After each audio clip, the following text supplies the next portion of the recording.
তোমার চ্যানেল বলেছি, অন্য চ্যানেলও বলেওছি। আমি এটা প্লিজ সবাই একটু শুনুন। একটা দলকে আপনি সাপোর্ট করেন তার মানে এটা নয় কি অন্য দলগুলো আপনার শত্রু।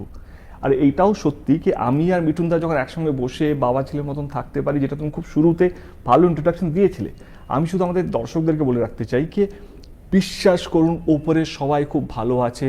মানে আপদে বিপদে সবাই যদি মানে আমি কথার কথা বলছি, মোদিজি যদি কিছু হয়ে যায়, হসপিটালে যদি অ্যাডমিট হয়, ভগবান না করুক, ওনাকে দীর্ঘ আয়ু হোক, উনি অনেক বছর বেঁচে থাকুন, দিদি কিন্তু যাবেন ওনাকে দেখতে। এবার দিদির যদি কোনো শরীর খারাপ হয় কিন্তু উনিও আসবেন, আমি এটা বিশ্বাস করি, বা এইটাই এই রাজনৈতিক সৌজন্যটা এবং যখন না আমি শেষ তোমরা করিনি, এক কিন্তু frame- আমি শেষ করিনি, এটা খুব ইম্পর্টেন্ট।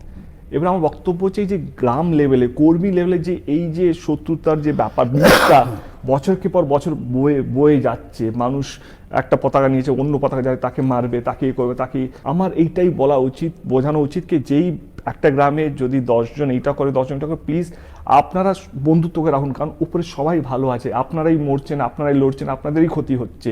কারণ আপনাদের যদি শরীর খারাপ হয়, আপনাদের যদি বিপদ আসে, আপনার পাশের লোকটাই আপনার সঙ্গে থাকবে।